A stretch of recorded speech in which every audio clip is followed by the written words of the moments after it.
going on, everybody? I hope you guys are doing well. Welcome back to another episode of the 2020 podcast. I am your host, your diva, visionary, comedian, Visionary Speaks, coming to you live, darling, live to talk about what's going on in this election nation. We got a great group of panelists here to give y'all a little insight to how we're feeling. We're all feeling this. This is how we're feeling on day 3 of the bullshit. So let's just go ahead and get this started with the introductions and the hullabaloos. So y'all know who she is. She's basically my co-host extraordinaire to my very wonderful Vision podcast. Let's get her on the screen. Come on, Tease. Crowd favorite, baby. Hey, how you feeling today? I'm feeling great on this marvelous Thursday. Ooh, we are getting through it. And feeling it hard. I love it. So come on. What are you feeling currently in your headspace about what on day 3? How do you feel? I'm always calm. I'm a Capricorn, so that's true. I'm always calm. Okay. She don't never lose her cool. I didn't have the stress that other people had. I was like, okay, we're gonna wait a couple more days. Yeah. Just a couple more days, weeks, months. Next to the stage, you're gonna bring the good brother back. He is a friend to the show. RD, what's going on, buddy? Hey, what up, though? How y'all doing? Hey, we all in some what up, though moods right now. Because Detroit is showing the fuck up, and we are excited about it, okay? We in this motherfucker strong. They doubted us, but we true Detroit blue. So, we out here. We just out here, doing it. But we gonna talk about it. We gonna talk about how we just say the word or whatever, potentially. And I would let him get his shit together while we go to the next queen on the stage. Welcome to the stage, new to the show, Danny. Hello, queen. What's up, y'all? What's going on? Welcome to the podcast, honey. Welcome.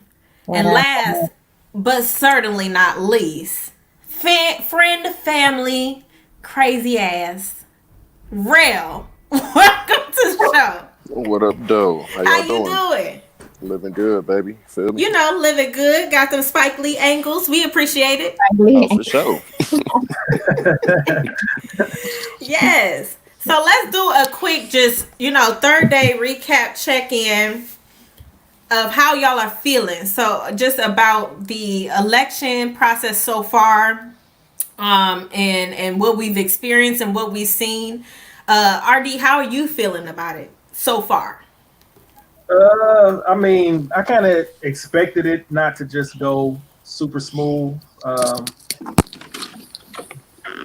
With this particular regime, you got to expect the unexpected. I definitely expected my city to hold it down. I wasn't worried about us, but I'm definitely pleasantly surprised with spaces like Georgia and North Carolina, how they actually, throwing the hands and making it a fight for a change instead of, just rolling over, especially with the HBCU presence down there. I feel like they putting their chests out with the candidate that they have potentially that's about to get on the stage. So, all right. Yeah, Georgia is, I don't know, because it's still the South.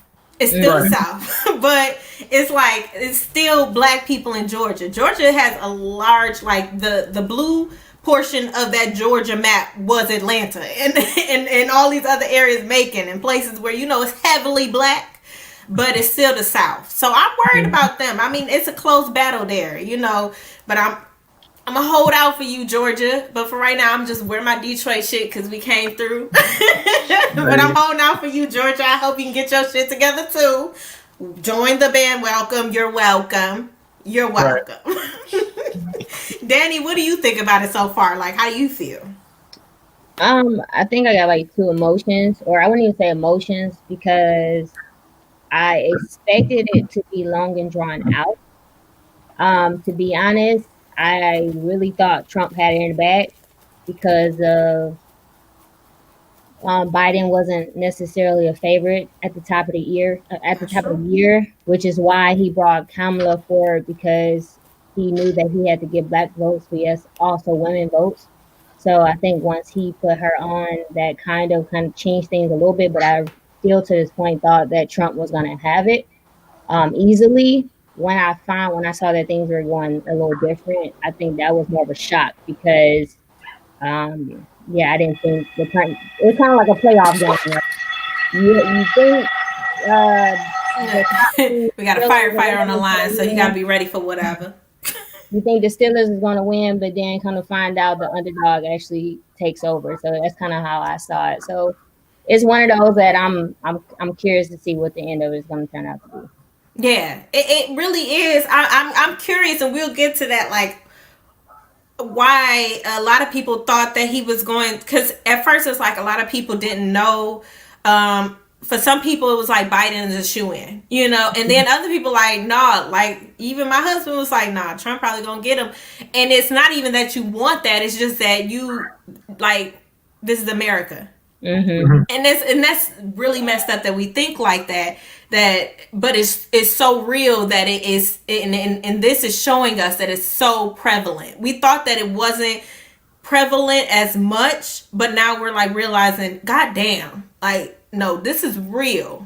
Like, even the ones who we like, for me, I thought that maybe people just wanted to see something new. Maybe they wanted to give him a chance because he was something different, and that they really just wanted to see what he could do because he was a businessman and he talked different, and all this other bullshit that they've been saying was the reason why they voted for him. But here we are 4 years later. We've seen what he did. And people are still coming out. Like, why do you guys think that is, that people still are going hard? I didn't think that it would be this close.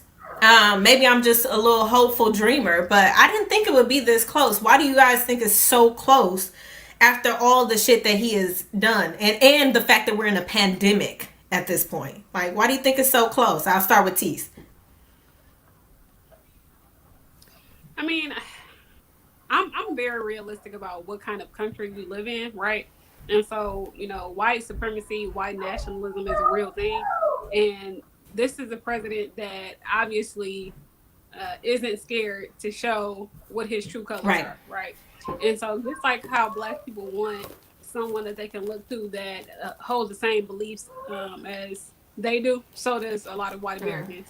And then people who don't necessarily fit into they're not white Americans, I would say that we also have to recognize the fact that a lot of us are on the way. I mean, whiteness is a thing. Like, you want to be as close to whiteness as absolutely possible. So if that means voting against yourself, that's what you're going to do. And so I think that having that kind of understanding, I don't judge people as harshly as others as far as like being a Trump supporter, because I understand the psychology behind that. But what I will say is, for us that might be leaning towards the other side or have, voted Democrat, more often than not, I would say that, you have to recognize, like, none of this is new. Nothing that he's doing it's just there's no veil, right? I think that what's shocking to people is like, not the veil is up. There's nothing covering none of that. So like, this is what we're dealing with right now. So I'm not shocked to see the country is still split. The states that are red, I don't know, that wasn't shocking to me. Anybody else was shocked about that? I wasn't shocked that any of these states were red. I mean, I'm on Instagram looking at people. They're like, oh my God, I can't believe, like, why not? This is America. Yeah, it's just that I think for a while we stayed in that Obama guise, and I was never fooled by the fact that we had a Black president, that racism was gone, but the reaction to combat that with Trump was just like, well, damn, it's like, somebody can call me a bitch under their breath, but you like, bitch, straight to your face. It's wild. I'm excited to see that people are being their authentic self. I appreciate that. Please smack me directly so I can turn around and bop your ass back. But it's just the line. The line is being drawn in the sand, and it's making me feel real end time-ish. Where it's like, you got to choose either you good or bad. And it's just gonna be that clear. And I'm happy that we're so obvious now, but I'm also real scared that this is gonna become what we all thought it would be, which was this race war is gonna come to a head. And it's got to, because they're not gonna go quietly. Like, Right. RD, what do you have to say about it? Well, I look at it. I'm definitely feeling what T's is saying, but there's also another angle, and it's one of my favorite words to use in debates with these people, and that's laziness. So there is a big racial component where people are just showing their true colors, but there's also a probably larger segment that grew up on sanitized education. All they know is Martin Luther King. All of the presidents were heroes. They didn't have any slaves. They don't know any narratives. They didn't learn, African American history like extremely to the point where they know about chattel slavery. So they really believe that Trump is not that bad. He's just blunt. He's just a Wait, reality. who is they? I'm sorry. It's a segment of white people that are just that have grew up on lazy history. Got it. Mm-hmm. Where they aren't just, running around being prejudiced all day. They just naive as fuck. And they don't get it. They don't understand what COINTELPRO is. They never heard of a sundown town. They don't know redlining was a thing. All they think is black people are still complaining about slavery. It's not that we're complaining about, slavery was a thing, Jim Crow was a thing, but modern day, I live down the street from Livonia. I knew after a certain time I couldn't go to that shit or I'm getting pulled the fuck over. Walking on a bike or whatever. That's not their reality. So they're, growing up on this, pretty ass history of this country, and it's so sanitized to the point where it's like it really takes somebody to grab them by the arm and say, no, look, this is what's really happening. There's a big segment of that actually finally came to the middle. They still moderate. I mean, they still Republican because they still want their money and that's all they care about. But they're not just flat out old Southern, want to hang niggers all day racists. They're more lazy, some implicit bias, just flat out racist. Yeah, I think it's definitely a miseducation of white folk. Shout out to Miss Lauren Hill, but it's also a matter of willful miseducation, because it's no reason why you shouldn't be more educated today than you were able to be in the 60s, 70s, 80s, or even 90s. You can find this information. We are saturated with social media. We are saturated with negative images of what is going on systematically for black people in this community.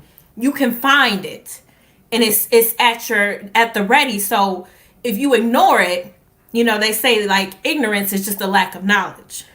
Stupidity is just stupid.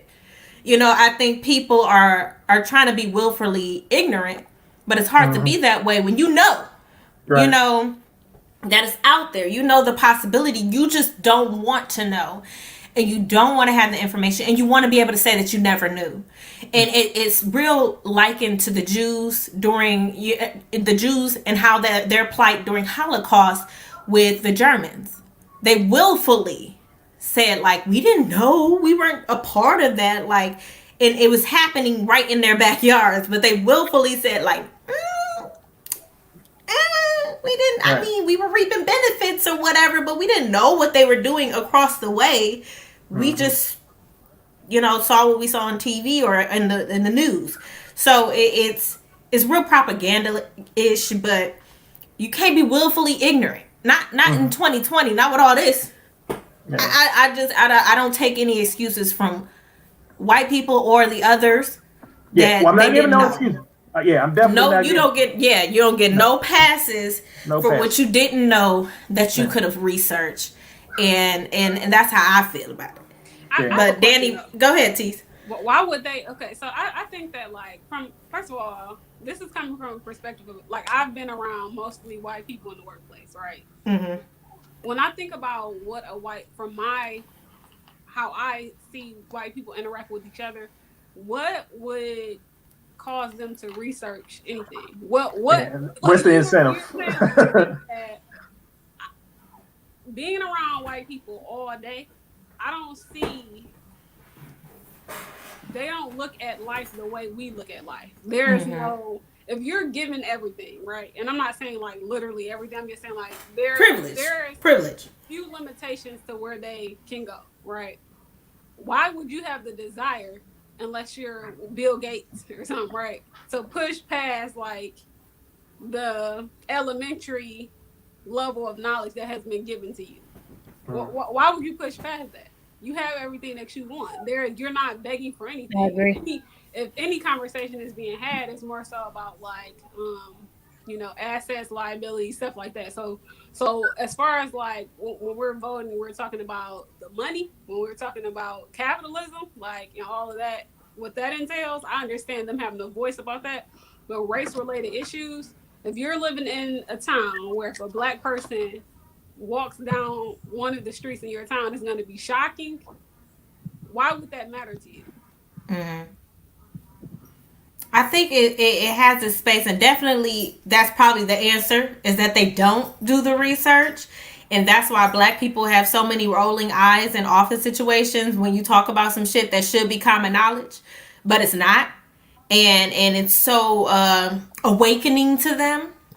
But I think it's also a responsibility that what they don't know, I think they do I think they do research certain things, and some people are like still willfully ignorant. They don't want to believe that it's true. That's how I feel like a lot of Trump supporters are, particularly the ones that aren't so radical, the conservatives, the Republicans who don't, you know, necessarily agree with everything he says or every style that he takes, but still support him fully. You know, I think that there is a sense of I still have my own interests, and it's very self-serving. Whereas on a Democratic side, it's kind of like an overall look at things and what serves everybody.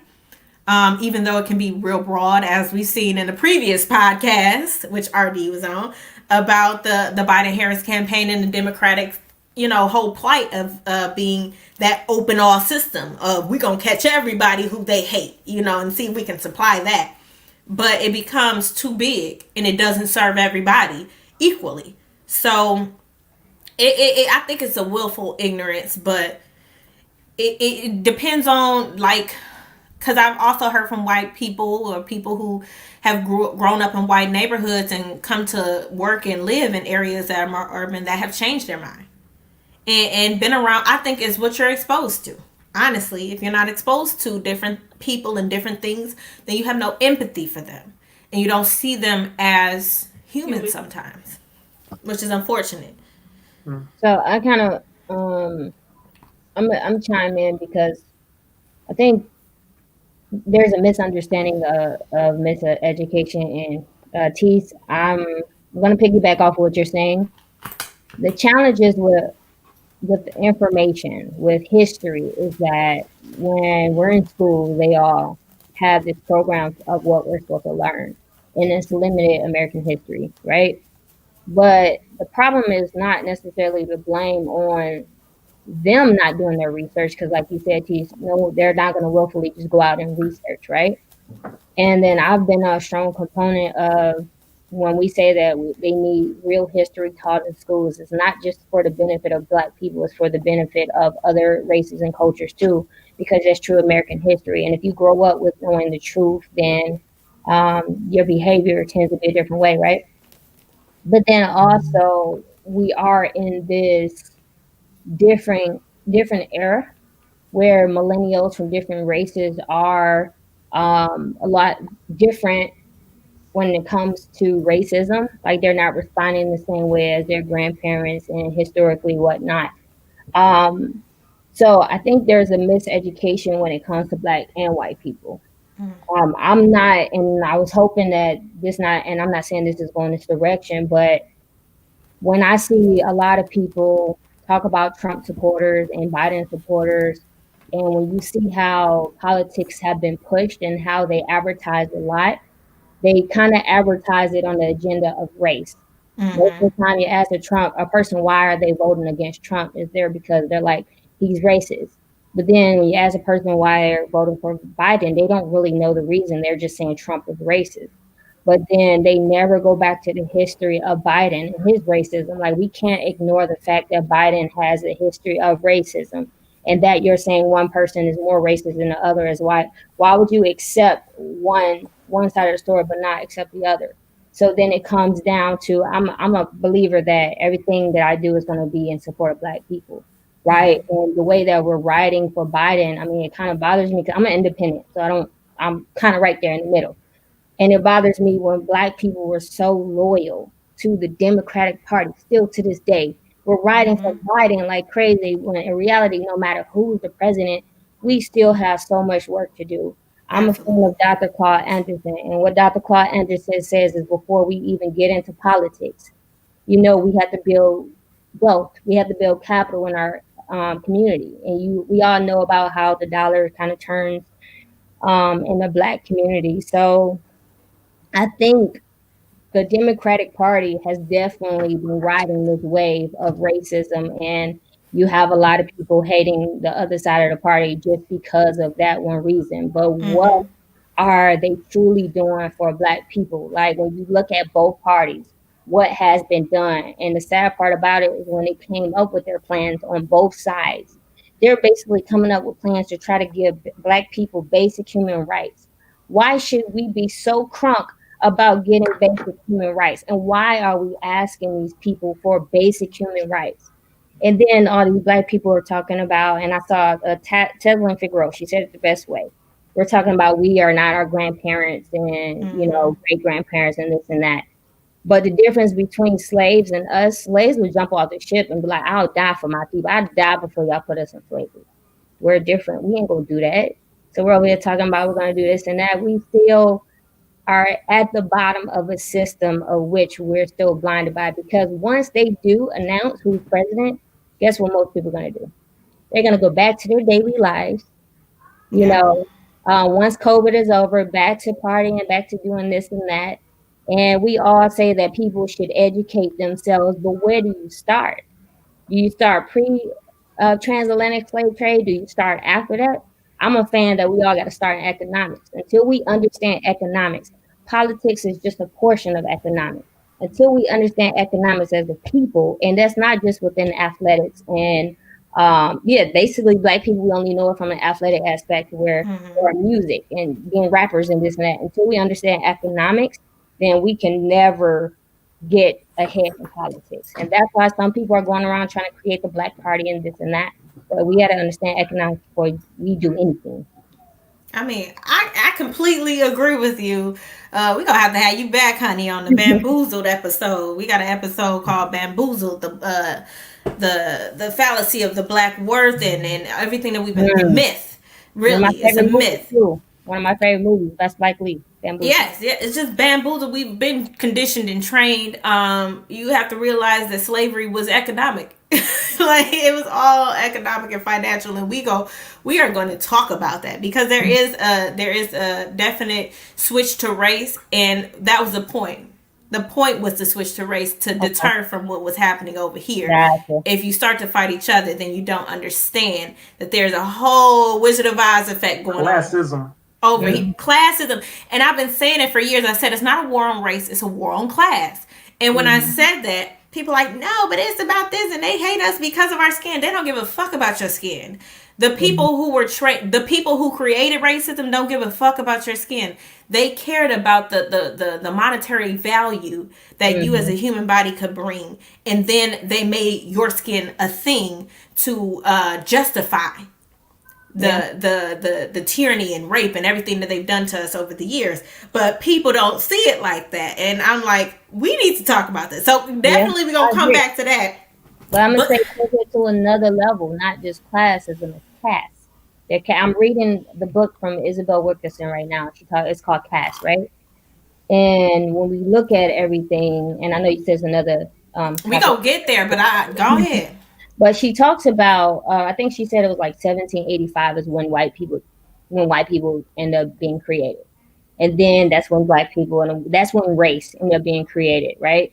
And when you hear the number 1785, I mean, our country ended up gaining independence in 1776, right? So when you hear of white people, and then she talks in detail of the story on how, as America, we end up creating a caste system.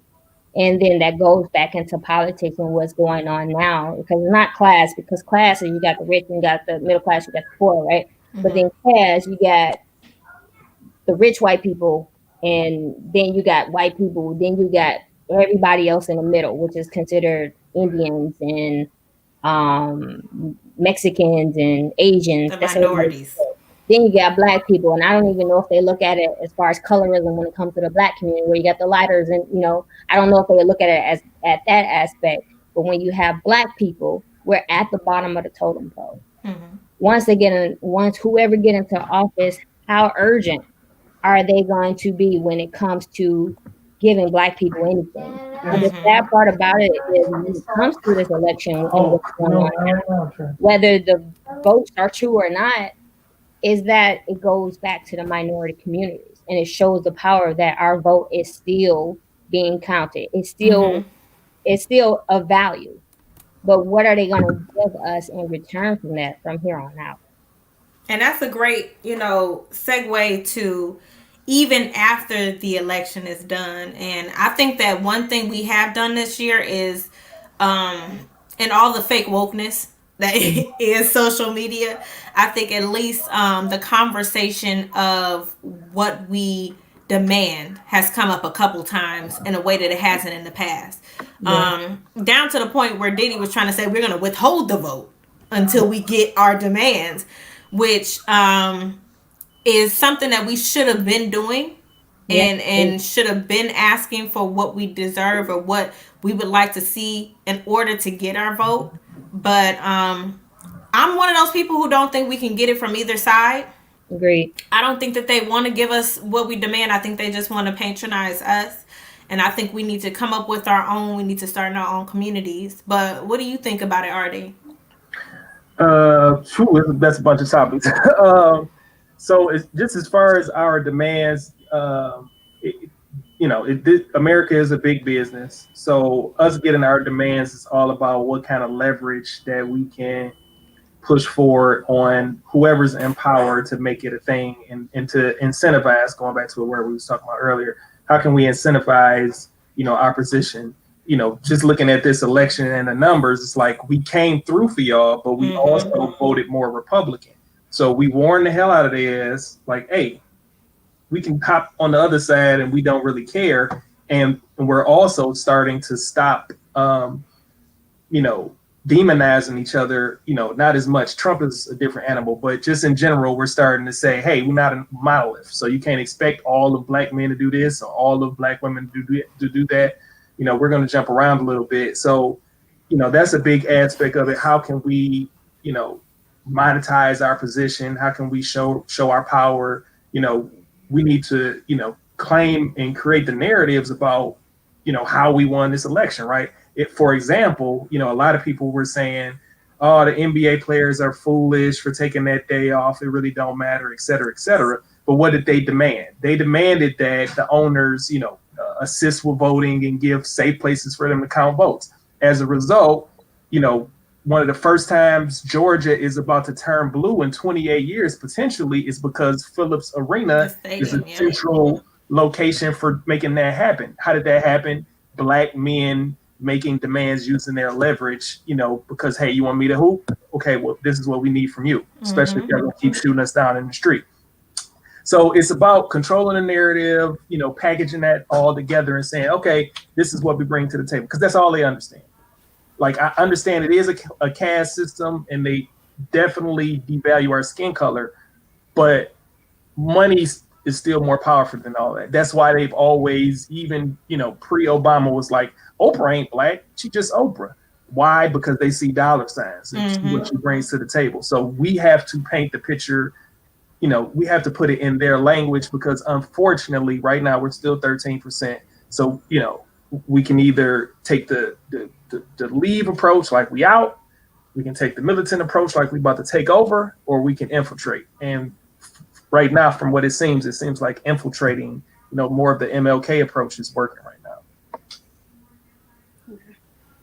You think so? You think the MLK approach is working as far as standing down? Is that what you're referencing? I'm saying in general, right? Malcolm X wasn't trying to hear that at the time. He's literally calling Martin Luther King a coon at the time. But if you look at what happened as a result of Selma, us gaining the Civil Rights Act, our position in the 60s versus our position now, some people will say, we lost it when we separated, right?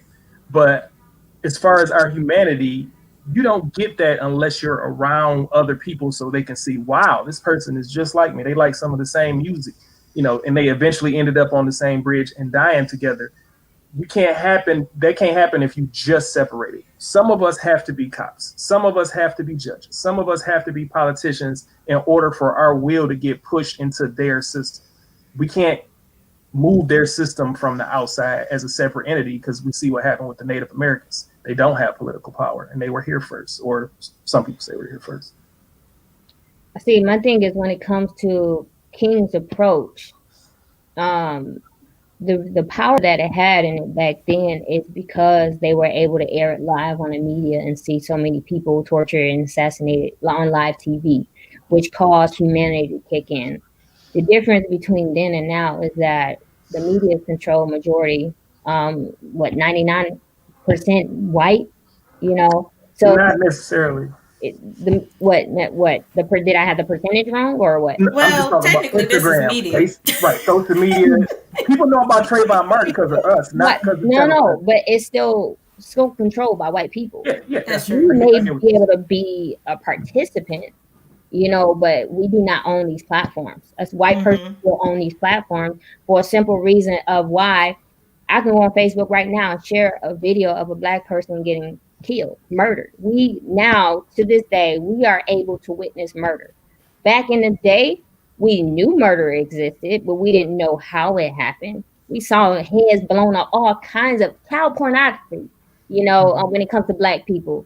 But if we say anything regarding racism, they're blocking us or they're taking the post away, they're removing it. So that in itself, when we talk about social media, shows that they are still within power. We still may be able to share things, but think about how much stuff has been taken down. Or think about what the ads that come out. We might not watch the news as much, but the news is now being distributed through social media. So our approach, yes, we are seeing Black people constantly getting murdered on all over the internet. But the crazy part about it is the focus that we are getting murdered by just cops when it's so much more going on. So they are still in control of the media. I don't think King's approach is as valid now today as it was back then. I do think in a sense, though, I'm agree with you in a sense, because when George Floyd happened, then it did kind of kick in with humanity, like, yo, that's fucked up. I don't know if I'm supposed to say. You can. He was like, yo, that's everybody was like, more people is kind of stepping up, right? But still, all this marching, we're past that. Yeah, definitely. And I wasn't saying in terms of marching, right? I'm just talking about in terms of integration and making our voice heard without the physical violence, by well, at least not leading with that. And right now we're in a hybrid, right? We have King, we have, Malcolm. We'll burn some shit down if we have to. And even Martin towards the end, he was like, well, hey, riots are the language of the oppressed. What you want me to do? So their platform started merging towards the end. I'm just talking about in terms of a lot of people say, one of our biggest mistakes was integration. I disagree with that just because of we saw Tulsa, now we know about Wilmington. When we were doing our thing, we were flourishing. We ain't need no help. They come in, they see the competition, they burn the shit down. Government sanctioned, right? It's the police doing it, it's planes, it's everything. If we're not in those spaces so they can see our humanity, that cycle repeats. So we have to play both sides of the field. It's a real big ass chess game that's going on. So are you saying? I think I get what you're saying. Go ahead, Tease next. Oh, I'm sorry. Go ahead, Tease. Okay. I realize I must be a lot You and more me Turn both. it out. than Turn it out. Bang right. bang. I mean, okay. And the reason why I'm saying that is because okay, so you guys, and let me just preface this by saying like I feel like I am a very like super direct person. So I'm not the person that like okay, let's talk about how white people um the historic like what we know about them from a historical standpoint. Okay. I think that it is a mistake. Let me just say this. Okay. Granted, I know that it's two sides of this. We can play the game or we can speak in facts. Okay. And the fact of the matter is we can't ask a violent people, right? We're asking them. I don't understand the concept of being the good black I agree. to go and ask for help. I don't get that because we're talking about people who that have even now that we get to a point where like they'll shake our hand in public and yes, yes, yes, I'll do this for you, right? But in all actuality, like these are empty promises. Okay, why are we still going asking? They don't Yeah, know I to agree. ask. Their people don't know to ask. Their people know to take. And so Mm-hmm. I don't understand why we're having this conversation. And I think that at this point, like I'm not saying this conversation, like I don't No, understand no, like the at the large. general, Yes, in general at large, why we're having this the conversation, like assimilation going conversation. right, like it's about to be community, and we gonna get together and come up with a collective thought and go to the table and eat with these motherfuckers. Like no, Yeah. Yeah. number one. Okay, so and number two, Agreed. on the other side of that, I feel like there is the as far as like Tulsa and the whole Black Wall Street, Wilmington, all of that a thing. But let's put this here, okay? Let's put this on the side. Right. So I think that at this point we have to be honest about where we stand culturally, but because we're Mm. kind of like in this space where although white although we've been influenced by white ideologies, right? We still control black collective thought in many ways. Okay, we're not at a point where um, at large our people can handle this sort of information and fully understand the meaning of everything that we're talking about. We're not there, so we would need a leader or a representative that people trust, and it doesn't necessarily have to be a one or a two like Martin Luther King or I mean, Malcolm we X. need to We spread need that shit out because they gunning for them. yes, that represents people from different walks of life that they could relate to. Because I don't necessarily the Martin Luther King, y'all would have been dead. Period. Okay, I know Oh, my spirit, how I feel right now. I know if how I my feel. body would have been next to Okay, yours, just I like. still feel like I know sometimes when I be in the grocery Right. store and people be doing shit, I'm like, oh, I'm about to die, or I'm going to jail one day. Yeah, I'm I about feel like to so. What I'm Listen.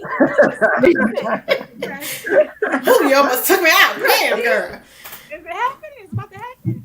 But no, what I'm saying is that I feel like we don't have. We're like okay. Example: Jesse Jackson, right? Why are we? I'm not saying ignore Jesse. That's not what I'm saying. I'm not saying that, y'all. Okay. All I'm saying is we're She still did not looking say that, at y'all. Jesse. Okay. I don't need Jesse to go up there and talk for me no more. Okay. I don't want to see that. Yeah, Now agree. we we have good. other people like Angela Rye, but Angela Rye is a journalist, right? She Mm-hmm. has Yeah. Mark Lamont Hill, Angela Rye, What you about know, Tamika? Tamika co-host Mallory. Tamika's Tamika a Yeah, Roland great Martin. speaker. For Tariq, yeah, now she Tamika. Tariq, he shouldn't even have a voice, but we're gonna put him out there because a lot of people follow him as well. Okay, but I'm saying people who represent Dr. Umar. a wide range Yeah. of black voices to come together and have this conversation about how do we push community forward. Because from now that we have this platform, social media, we can approach conversations differently and try to bring more people in the fold.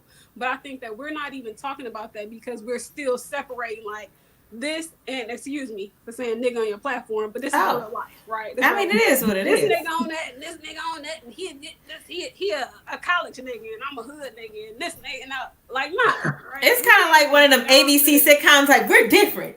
Yeah. exactly. We're Exactly. like, So Danny brought up when Danny said this, I almost jumped out my skin. But again, like I had to keep I'm like, yes, you're correct. Like as far as like understanding economics, as far as like financial literacy, that's what we're talking about, right? We're not gonna be able to make any change if we don't. I'm saying if we're gonna play the game. If we're not talking about taking nothing and we're playing the game, we're in the game, understanding what the game is, and we're combining Danny and RD's thoughts. We don't financial literacy is a thing. It's a major issue. Okay, we know we don't have that. If we did, we wouldn't spend our money like we do. Okay, and I'm not about to go into, the Jordans and all. I'm not about to go into that because if you want to buy Jordans, fine. But when it comes down to making key decisions on things, understand what you forego for choosing to buy whatever you chose to buy. Okay. Now, on the other side of that, I think that what RD was saying is that we don't have lobbyists. Now imagine you in a group of niggas talking, all kind of Negroes. And you say lobbyists. They don't know what you're talking about, man. They don't know nothing about that. But what RD is saying is we don't have lobbyists. We don't have collective interests that X amount of members have bound together and said we have this amount of money, right? And we'll invest, or whatever is being negotiated. We have this amount of money, and this amount of money equates to this much interest, and it equals this, blah blah. We don't have that because niggas not even. We don't have that. Right.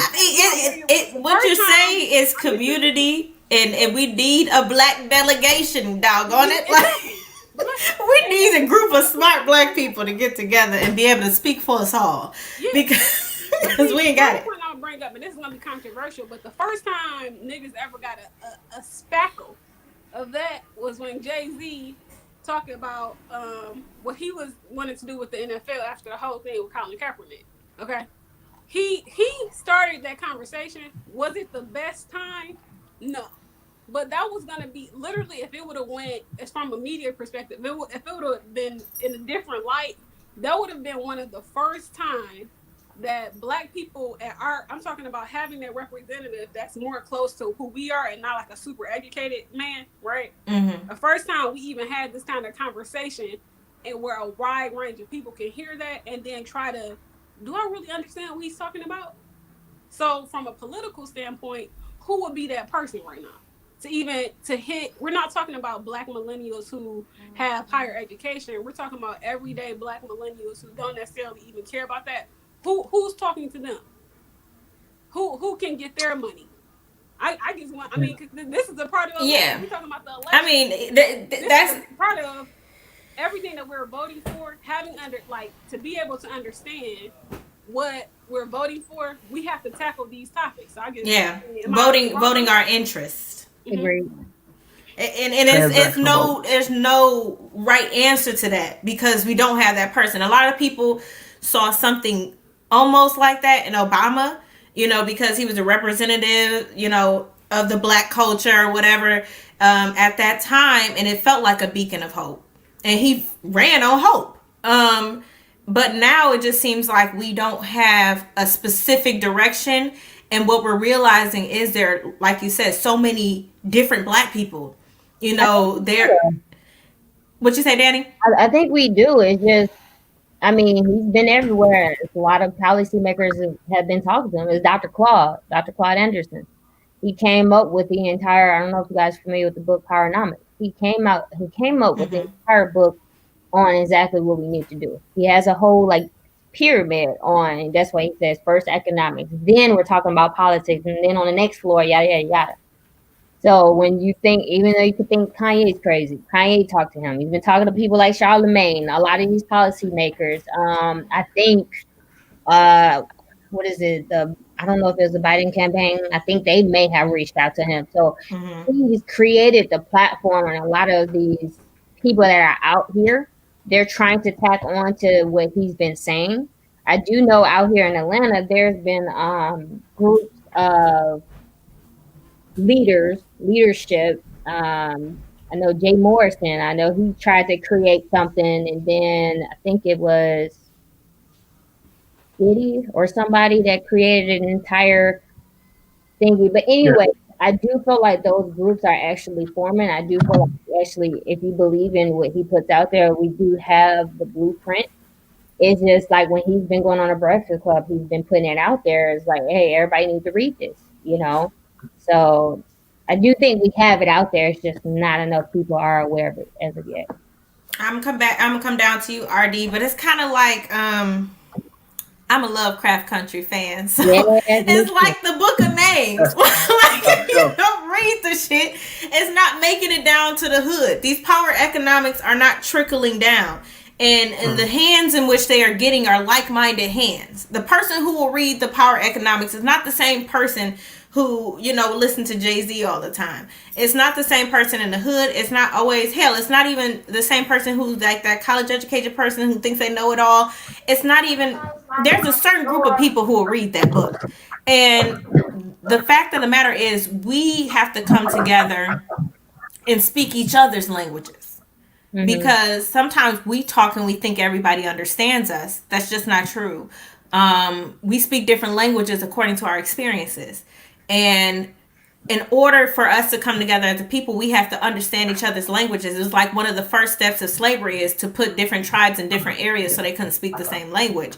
And we're still dealing with that because the college educated people like all of us, and Tease knows this, especially like when it comes to people that aren't the same level or haven't been in that same position, because I wouldn't even put it in tier systems because we all the same, feel a ways when you come to them with, did you read about the power economics? They're all looking at you like, bitch, like, so we have to learn each other's languages in order to have representatives from each of our cultures in there, because there's multiple cultures in the Black culture and we don't speak each other's languages. So somebody gets offended when you bring up something like this. Now you're elitist to the people who haven't read or don't want to read. I wouldn't even say it. I wouldn't even say it that part, because why do we got to start in the hood? All the Black people are not in the hood. Not necessarily, but I'm talking about not even just hood people, because it's not just hood people that don't read, because there's hood people who read. That's a stereotype too. It's a lot of hood people who read, but it's just a matter of reaching back to everyone, not just the people who will willfully look out for that type of information. Like we said with white people, seeking that information. Not all of us will. And how do we reach them too? When I was saying reaching the hood, I was talking about for the Black dollar. Like, why they're not just gonna give you $1, so they have to have some level of understanding if we're pulling together money for X reason, right? So they gotta have at least limited. I ain't gonna say limited. That's not the right word, but they have to have some knowledge of why we need this money, some level of understanding.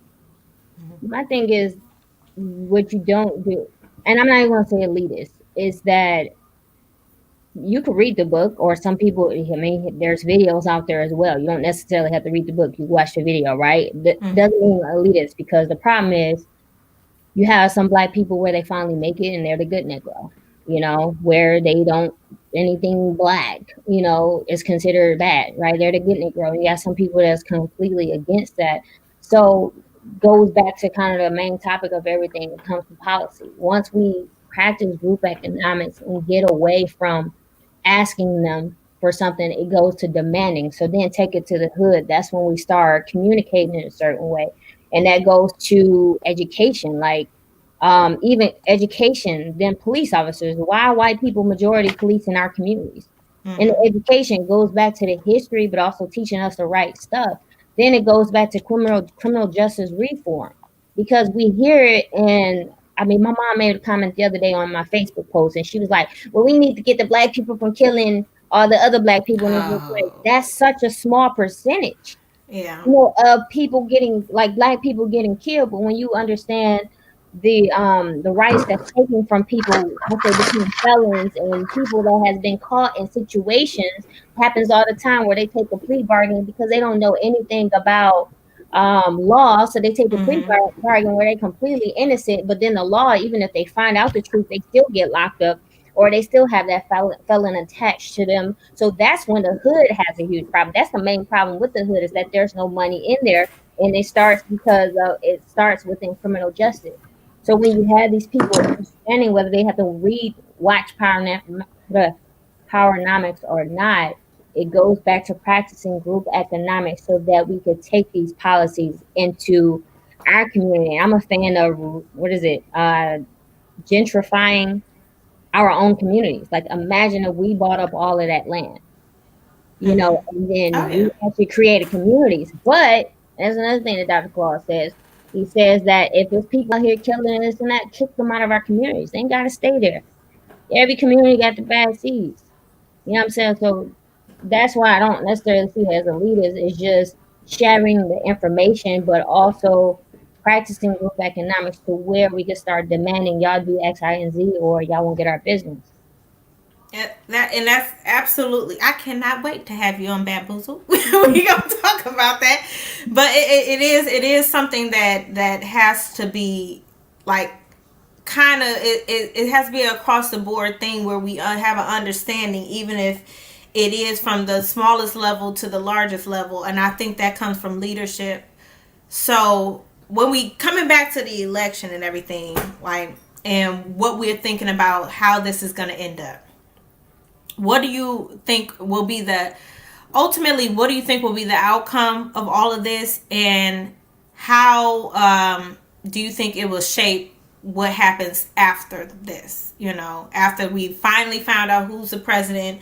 Because I feel like, unlike all the other elections, this one has more significance because of what's at stake, as far as people's rage and people's fed upness on both sides.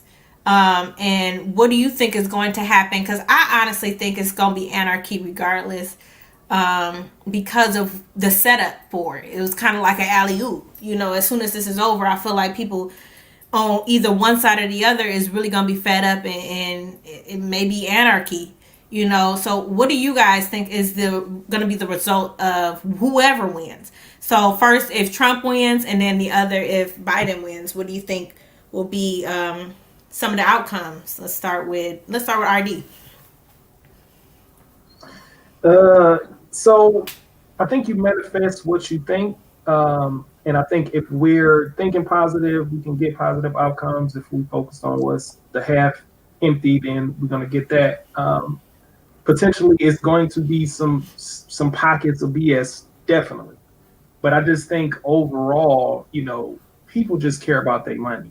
And right now, what's been demonstrated more than anything is it's a me first kind of economy, a me first vote, a me first Republican versus Democrat. They care about their issues, we care about our issues, and it's like kind of a line in the sand. But as long as people are making money, they can be pacified. So as long as the bottom doesn't fall out of the stock market or nothing crazy like that, a lot of people aren't going to jeopardize their livelihoods just running around caping for Trump all day. It's going to be pockets of that, but I don't see that happening. And then on the same side for us, I think the bigger thing is us kind of understanding the data and understanding our progress. Understanding like we just got the right to vote, 60 years ago, because we was here so long and built the fucking country, we not trying to hear, well, we just started voting and getting active. We want our returns right now. But we literally just got engaged. We literally just started learning who the hell, Dr. Claude Anderson is, and learning about Tulsa.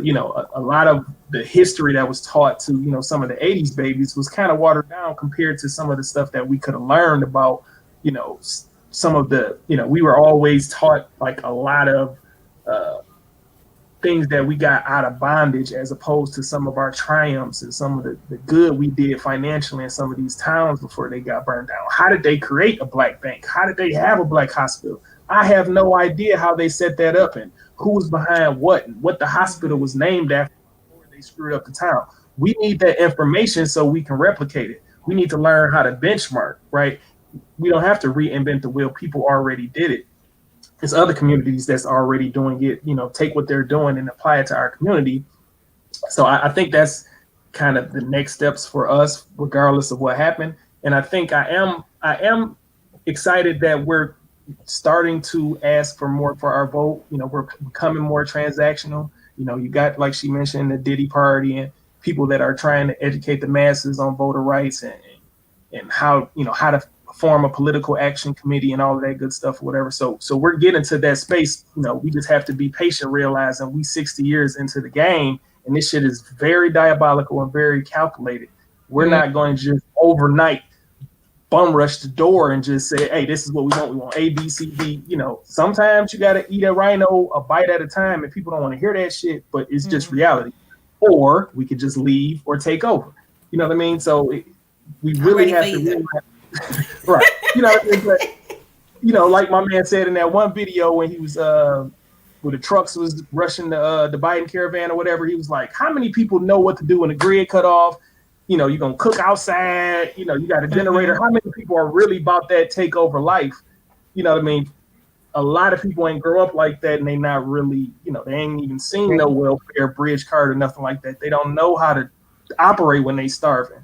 So, people need to be careful, the language that they talking, because, okay, cool. You say you bought that. If we go there, don't be in the back of the crowd when we running up trying to do what we got to do. So, it's just a perspective.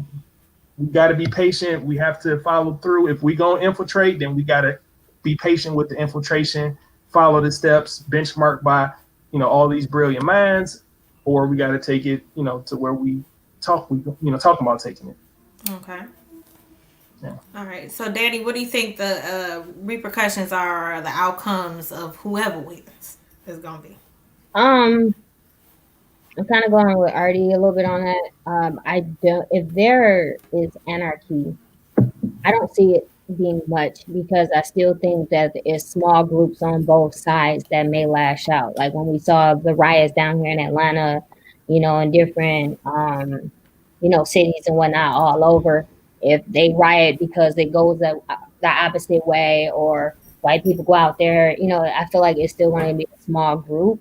But at the end of the day, depending on even how long this takes, I think people are just going to have to suck it up and accept the reality, because no matter how much stuff we've been through, especially as Black people, we adjust really well and we forgive very easy. So I think no matter which direction it's going to go in. RD did say, he mentioned, I forgot what you said something, but it just reminded me of capitalism. It just a food for thought. When it comes to us going into like businesses and all of that, think of capitalism. We have all these monopolies. Like, really, it comes down to like, how can we compete with big business? That goes into policy, and then also just another food for thought. Just imagine if Black people, we took some of the money that we had, just random. This is always something I play with, and we all decided to buy Amazon stock, right? Imagine if we own 51% of Amazon stock. That would be considered a Black business right there. Right. Now, I mean, I'm not saying it's that easy, but I'm just saying, like, just thinking from that magnitude of different things we can go. But those were just a couple pointers. I thought it was like a good food for thought. But no matter which direction to go in, I mean, I'm not afraid. I've had my gun. I don't think nobody's gonna raid my house. I don't think that's gonna happen a lot all over the country. But who knows? Yeah. Tease? Like Danny, I'm not really afraid. I just think that, I don't know, as far as change after, no matter who gets elected, it's not going to be that much change, right? That's just the reality of the situation. I'm not expecting that if Biden and Kamala wins, that we'll see the end of mass incarceration in 2021. Like, I don't expect that. What I will say is, it does appear that Biden and Kamala probably will take the win. And I think that I don't want Black people to get their hopes up with having another Black candidate in office. There's still limitations to what she can and cannot do. She said that during her debate in so many words, and referencing his plans as his plans and not our plans, right? So I think that we just have to be realistic about what it means to play the game. And I don't know if I articulated that well earlier, but we're playing the game. So if we're choosing to play the game and not demand anything, then having dealing with all of this passiveness is a part of playing that game. Now, on the other side of that, when we're sitting down with some of the people that you guys might have named earlier that are in talks with what RD said, the brilliant minds, then we might see conversations start to shift, and within the next 5 years or so, we might be able to have a list of demands that we can actually get met, and then like put something in play to like actually get that done. But I don't think this is it's not a victory for Black people. It's just one of the first times where we're seeing Black people come out in this large, like how large. Yeah. Like Detroit, I think. Shout out to Detroit, man. Right. I mean, shout out to my city. Yeah, Atlanta, like we came in out droves, and brown people too, not just Black Yeah. people. black and brown, yeah, and the allies. Yeah, and then I think what we didn't talk about was some people who were convicted felons. This is going to be one of their first time being able to vote post whatever conviction after some of their fees are paid or whatever was passed for them to be able to vote. So I don't expect from it don't seem like we're gonna get much of anything right now as far as what was being promised. I mean, look, I'm not about to trigger. I'm not. That's what we need. We ain't gonna get nothing. Not even the George Floyd bill or nothing. No, just to be honest, the George Floyd thing, like I never said, justice for George Floyd or Breonna, none of that. Simply because I understand the country that we live in, right? I think that from what I took from that was here. No, I was talking about the bill, not him getting killed. It's a bill to on the stop, table. like, yeah, it's a bill. Is that going to the Supreme Court where Amy Coney Barrett is tipping the balance? That part, that, but I know that from a local standpoint, George Floyd and the death of George Floyd and Breonna Taylor and others as well has definitely pushed, a different kind of conversation. I don't know if you guys read about I don't know who you voted for police commissioner, if you guys even live in Detroit or not, but each police commissioner had various things that they wanted to tackle after some of the killings or murders of Black people. Mm-hmm. So, I understand from that standpoint, but I'm talking about drastic change. In Detroit, we don't have, I'm not saying a Detroit officer hasn't done anything crazy, but I'm saying we haven't had something like that wild happen here. But we have a diverse police force too, though. Yeah, nationally though, I just want. See, I'm trying not to get too controversial. Okay? Burn it down. Look, bro. Let it come out, right? So no, save that one for Bamboozle. No, we gonna get real controversial and that's the final episode of this series. I call it seasons of my podcast, but Bamboozle is gonna be the last one. So we're gonna have a few more people come back because there are some ideas that need to be shared. I love about the movie though. Yeah, it's not just it's got elements of the movie, but it's not. It's more so a conversation of the actual meaning of being bamboozled. But I think that there is we're definitely gonna have a segment of that and a place for it. I think the idea of change is an idea until we put some things in place. I will give us credit. There have been some changes that have come as a result. With Breonna Taylor, they had the no-knock warrant, and then they had the choke is no longer legal, or the something is in regards to George Floyd. There have been some bills that have been passed.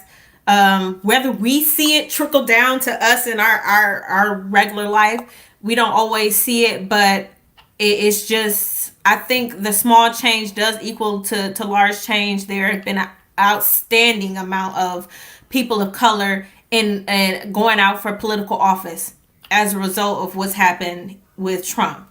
We have more women in office than we've ever had in the past. We have more people of color. There was actually 3 Black men who were I forgot what office they're in. They had got positions. Police chiefs. 3 new Black police chiefs in different areas around the world that have been in areas that's never had a Black police chief ever. So it's slow change, and I think to a certain extent, I'm with Tease. I'm more of a radicalist. I'm okay with dying for the cause. Definitely okay with that. But I think that, and I hope that things happen the way y'all see it. I hope that it's not radical and it's not so aggressive. But I see things like them building up outside of the county buildings and getting real upset and them chasing down cars and stuff on the street. I feel like they're not going to go quietly. Yeah. And that's where I feel that when they feel that their leader has been taken down a notch and he's an asshole and he's going to ignite that fire, I feel like those people were just waiting in the wings, and those are the same people who did things like Tulsa. Those are the same people who will show up in your block and just show up overnight and start killing people. I think that those are the people we're dealing with. It's not every white person, it's not every, radical, but those are the good fellas and the good boys and the good old boys. They're all like that, and I think that they've been engaged like a game. They've been turned on. So they've been standing by, and they're just waiting on him, and he will tell them to go if things don't work out in his favor. And yes, there's little pockets, but Tulsa was a pocket. The riots was a pocket. They're all pockets, but they equal out to mass anarchy. And have you seen Watchmen? Huh? Have you seen Watchmen? Yes. Okay, I know you mentioned Lovecraft, so they both have that same, and just the way that it happened. It took one group of angry white people, to just go in and one allegation. It was one false allegation at that caused them to burn down this whole city, and the fact that the police department don't feel supported by the Democratic government. I think that could cause a large anarchy. Honestly, that's what I feel is coming. And I'm just like, Lovecraft Country. I'm looking out the window with my gun, like, what these niggas about to do? And even though I don't want it to go that way, and I do think that there will be little things that happen, but little things been happening. Yeah. And people are tired of the little things. It's like poking that bear way too many times. And I think that our generation, although we can be fickle, I feel like some of us are willing to be more bold in our stance, as far as fighting for a cause. I think we have less to lose because so much has been taken from our standpoint. Look at us. We locked in our houses at this point. Most of us just reached 30, and here we are locked in our house. So on punishment. And that's for a whole different thing. But I talk about the plight of the millennial all the time, because just from the moment that we were born, it's just like right after 1990, we got Malice Green, 1992, we got all these killings that we witnessed, September 11th, everything that we've experienced. It had the recession. So much has happened to us since being in this position, and I think that we just saw the world differently, and it's too goddamn vivid. I mean, a lot of people who came before us didn't have to feel this so heavy like we do. And I think we've been too awakened to so many things that it's hard to just keep pushing it down. And I think that that's the same cause that's going to make us want to rebel. Go ahead, Tease. I guess so. Like, I guess I don't look at it the same way. I feel like the murders of all, first of all, let me just preface by saying, I'm not saying that, I'm not trying to, downplay any of their deaths. But what I am saying is that there is two sides of this. One is from a religious standpoint, like Danny said earlier, we're very forgiving people, and it's been to our detriment, right?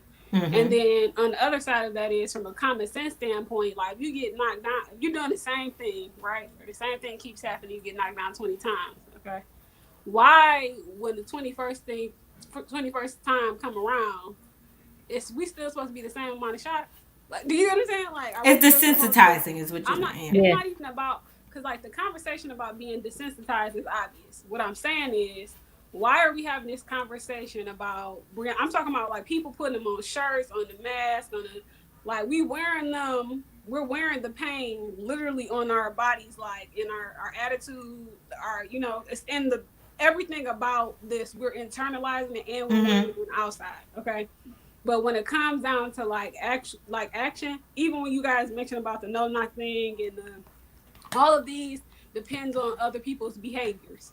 Do you notice that? Like, whatever they can, even with our police, our elected police commissioner said too, like even all of that, everything that they plan and all of that, like with the body cams and the surveillance and all of that, trying to not like paint black people as like these super or hyper criminals or whatever, and like just take the situations for what it is and actually allow police to do police work in the times that they need to.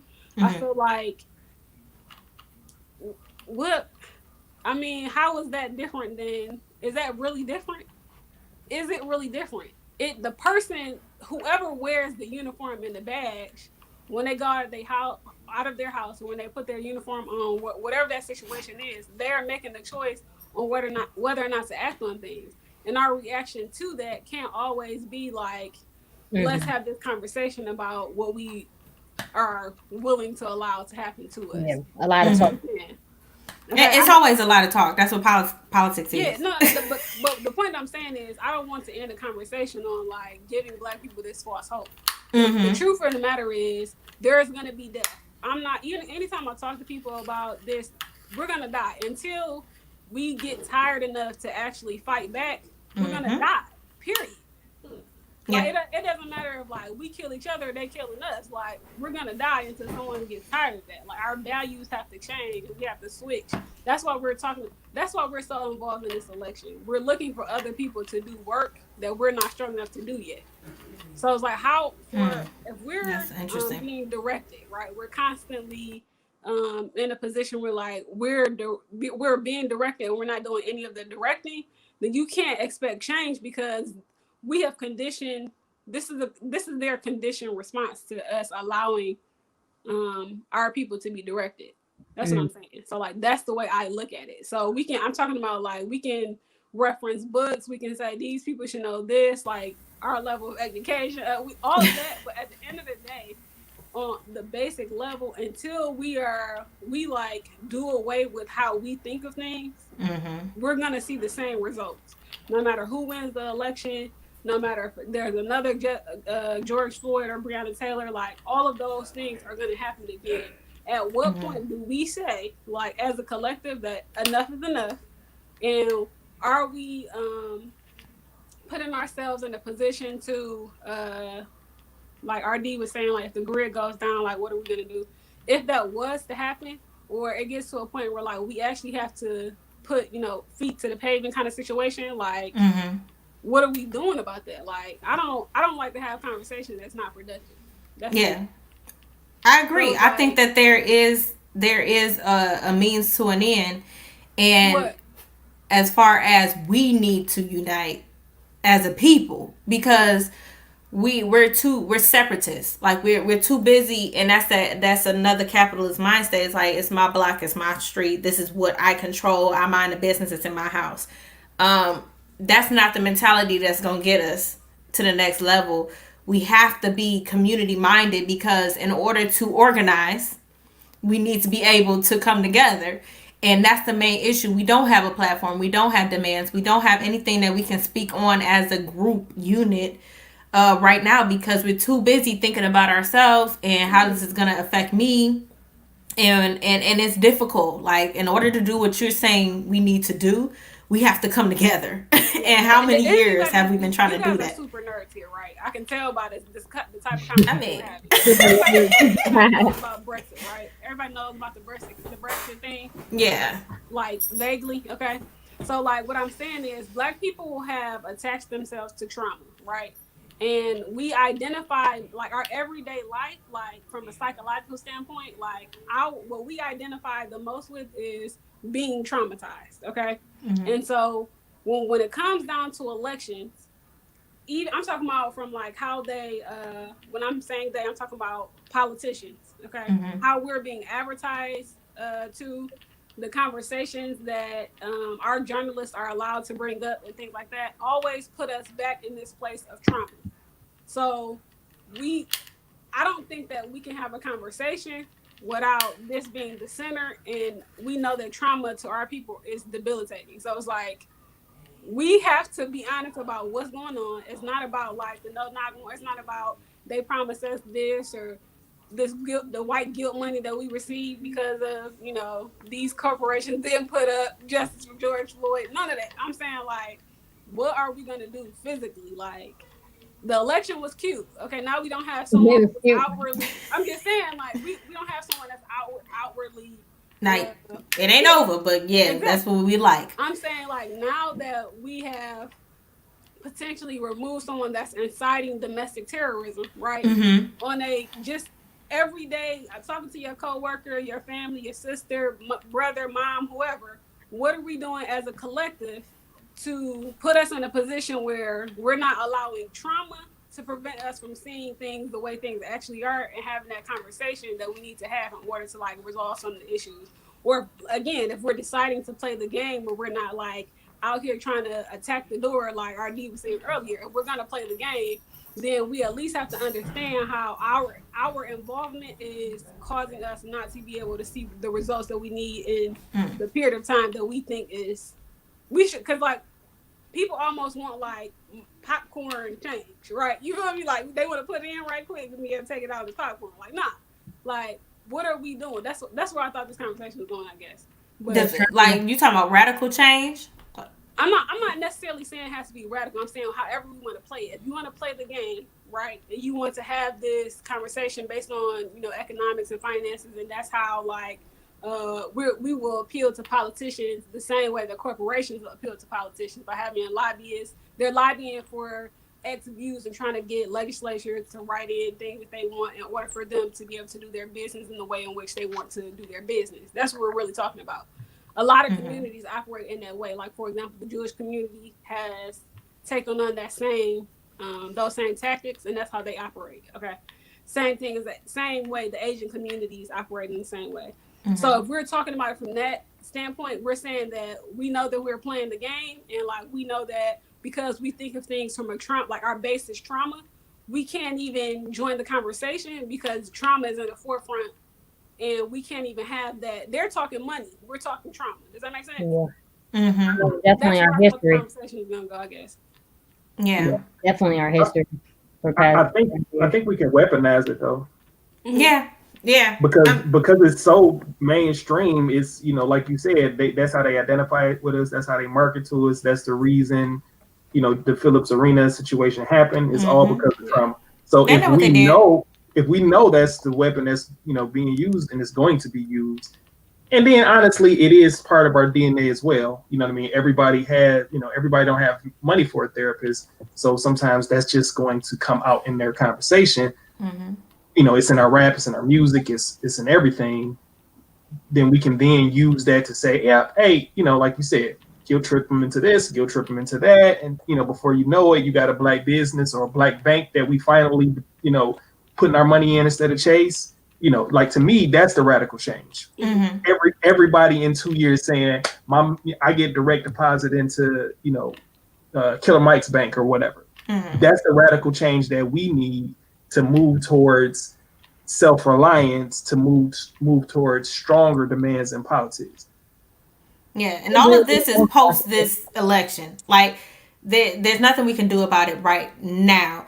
I think we need to start mobilizing for what's to happen after, whether we create our own branch of government as far as how we govern ourselves, whether we create a whole new political party, or however we do it. I think that it just needs to come going forward, because at this point we were just putting out the burning house. Now that the house is potentially out and we don't want to get back to normal like we have been doing in the past, like we'll have to have another conversation about that. Like what do we do now that this is done? Because we're not done yet. This I mean, the way that this world is, I wouldn't be surprised if he came up from the left or the right with some bullshit, or that the infiltration of other countries come in and try to really get us. But I think that we need to have a plan of how we're going to do that, because everything that Tisa's saying is correct, Danny's saying is correct, RD's saying correct. It's all right, but how do we get this out to be able to actually get people engaged, to want to get involved, because we're all to a certain extent lazy and complacent. And that's not the impression we want to give, but it's just, it comes off that way when we're so willing to do the easy thing. So it takes a group, a village, to do what we're talking about doing. It is kind of radical change, because we know our power and we don't know our power. Like we were able to do things when we went black for that few hours where no black people spending money and all this other stuff. We were able to do things when we charged up all these companies that didn't support the cause, or we felt like you weren't on our bandwagon quick enough, so we taking our money back. Buy Starbucks, buy all these other places. We not messing with you right now. So we have a power. Right. We got millions, you guys. We got hundreds of millions of dollars. Billions. To the point where Black Lives Matter said, "Do not send us any more money. Send it to these." Yes. Wait, do we have the money? We had the money. Yeah. Oh, black people spend the most money in the basically in the world. Black people, the economics of black people and the black dollar. You know this, Danny. The black dollar is so influential. We spend it on some frivolous things, but we do spend our money. It doesn't stay in our community very long, but we have the money to spend, regardless of it's a poor person who want to go to Beauty Supply store to still get her hair laced out, or if it's a rapper with the bling or whatever the case may be. We spend money. We don't put it in stocks, and we don't put it in bonds, and we don't put it in all these other areas that we should. But the black dollar is crucial. If we took that away, on that part, I'm saying yes, we have the money as far as from paychecks and businesses. But I'm talking about what about this white guilt money? Because we're talking about white guilt. What happened to the hundreds of millions of dollars we just received 6 months ago? What happened? I didn't get none of that. We're talking about something that happened between March and June, where all of various black organizations received millions of dollars, right? Because corporations felt guilty about what happened to George Floyd. Right. Absolutely. This is Googleable. Where is the money? Now that you said something. You understand? I'm a hood. Follow the paper trail. Always, be the most articulate, but it might not sound very brown. No, it sounds good. It sounded good to me. What I'm saying is, we received. Do you guys remember this? Because we're talking about politics right now. No, I remember the Freedom Fund. The Freedom Fund. I donated to that. It was 10 or more organizations that received I'm talking about hundreds of millions of dollars. I'm looking at emails from everywhere I shop, and they're giving $500,000. Mm-hmm. Oh, where did she go? That's the devil. That's the devil. They heard. That's how you know. Good God, that's how you know something wrong. Money. She started talking about money. I gotta check on my friend, make sure they ain't try to Martin Luther King her. You start talking about money, they start taking people out. So let me check on my friend.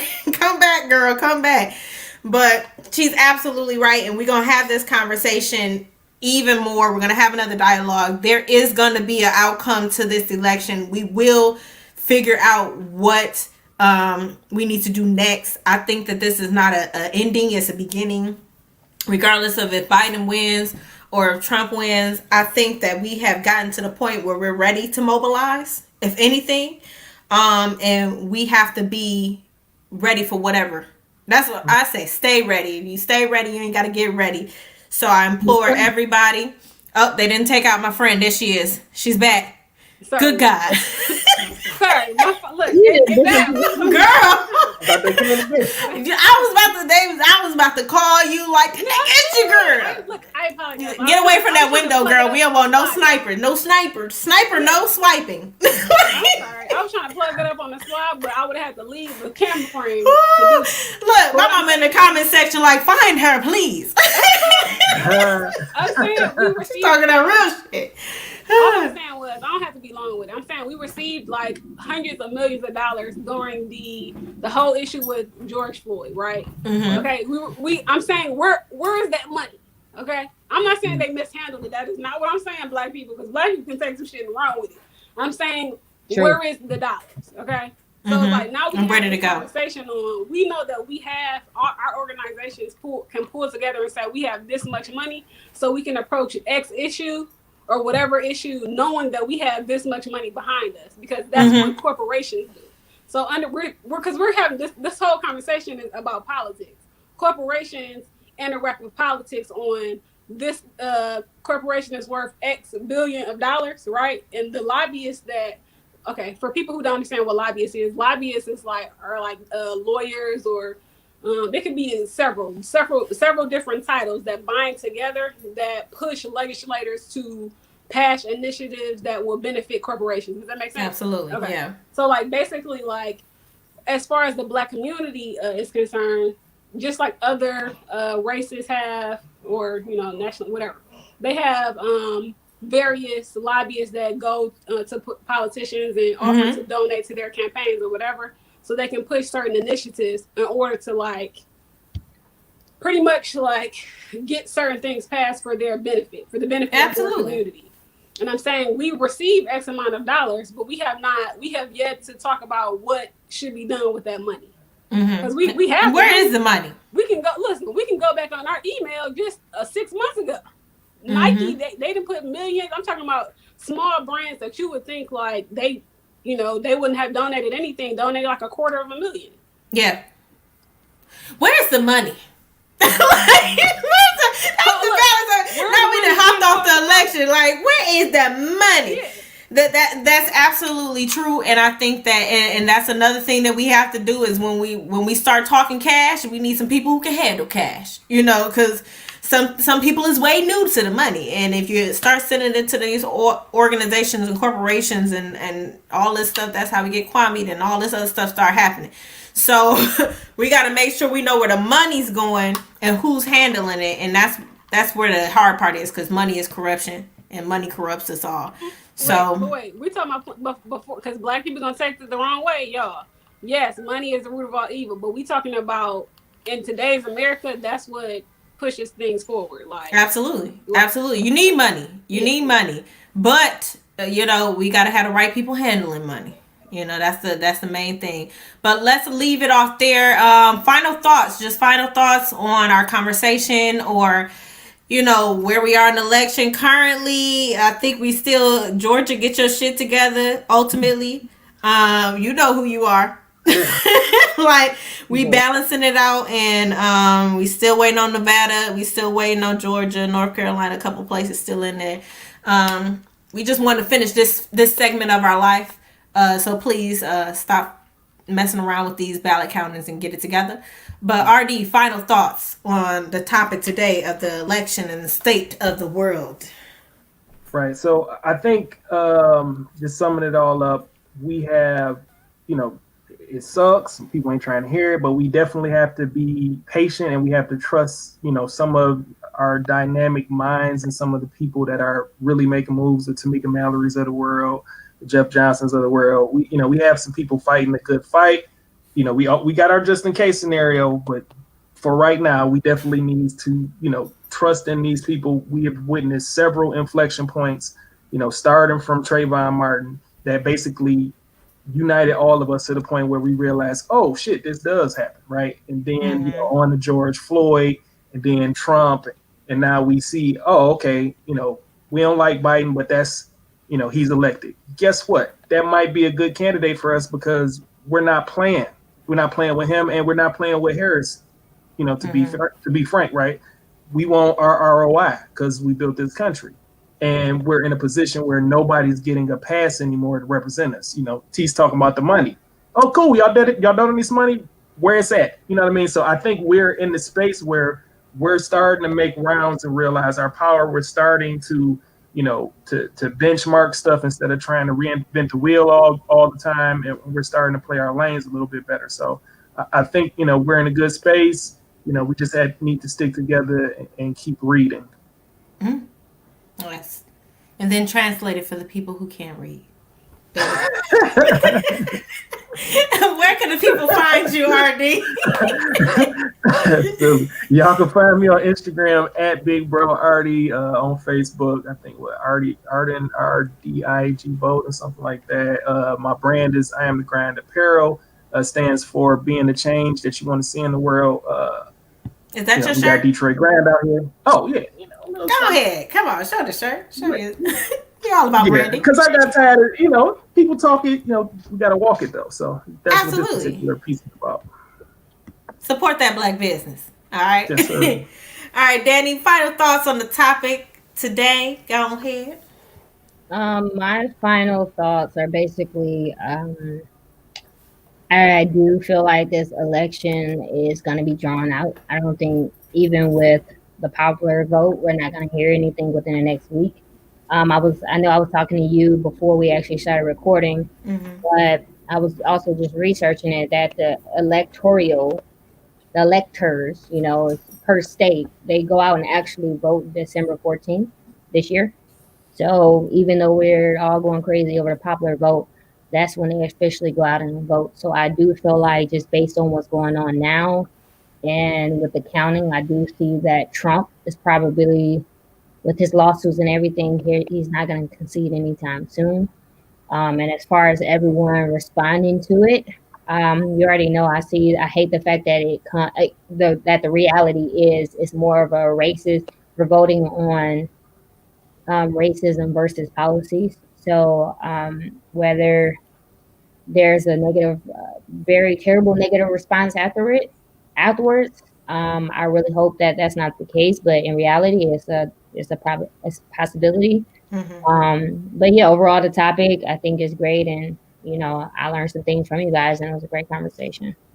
Absolutely. And where can they find you if you want to promote a brand or a business Yeah, or just yourself? just myself. Everything I do is just run my personal brand and education. And then I'll be getting my podcast back up soon.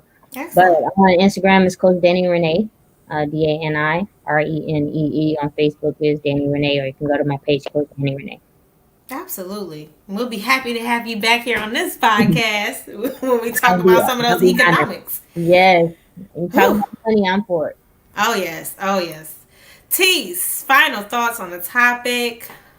I had fun today talking with y'all. But basically, I'm just gonna encourage people, like, don't let the weight of the election get you down, right? I see a lot of people. I hadn't posted a lot about the election prior to this, and I see a lot of people letting it weigh on them. Regardless of what happens, it's time for us as Black people to be proactive.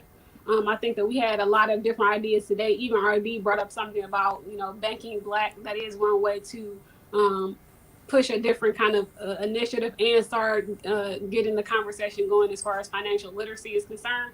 I think that regardless of all of the racist rhetoric that's going on, Black people turned out in large numbers for this election. And it just proves that, number one, social media did do its job, and the people who are influencing our people really pushed a crazy amount of people to get out here and vote. And it wasn't just the Black educated thing. Everybody was in there. I saw all kinds. I'm talking about afros and lace fronts. Okay. Yeah. Yes. That's Detroit. It went down. It wasn't that way here. Yeah. I saw a dude come in there with a Wassam on. I was like. Not a Black trash bag. But yeah, I'm so excited, you guys. Basically, that just means that we're doing our job. We need to use social media wisely. And although they are censoring our posts, like Danny was saying, we're seeing how the effects on social media help push this election. So, this is the beginning of a conversation, but I really enjoy, the views today. You can find me at the Beast Tease on Instagram. That is my only social media. And that's. I just want to take the time to thank everybody on the panel. Y'all have been dynamic. I love these conversations every single time we have them. I don't care if it's just us in here, just talking and kiki and kicking the shit, because it's really what we need to be talking about at this point in time. And it takes voices like ours that, may not see it right now. They may not see it live right now, but they'll see it later. And they may come back to this, and it may start a platform for something greater. So I look forward to that change. I look forward to what America can be, because we did build this bitch. So I'm hoping it can be what the promise of it was for all of us. So I just hope that we continue to keep that spirit of hope alive, and that we continue to promote ourselves and buy Black. And I agree with everybody. We need to buy back our communities. We need to start investing in ourselves and be more independent to this country, because that's what we need to do in order to progress. Other people have done it. We can do it too. So I just want to say thank you, everybody. We'll be back at it again with another episode next week. We're going to have a lot of conversations about this. We're going to have one about the Lovecraft Country, because I have to. Okay? We have to talk about this. But we appreciate y'all, and we thank you, those who tuned in, those who saw it live. Thank you, those who will rewatch this later. We appreciate you. Make sure you like, comment, and subscribe. I'm Comedian Visionary Speaks. That's on all platforms: Instagram, Twitter, Facebook, all that good jazz. We about to be out here for real, for real. So we thank you. We appreciate you. And Detroit, what up? Okay, we did this. We did this. Oh, thank goodness. Come on, Georgia, get your shit together, and we out.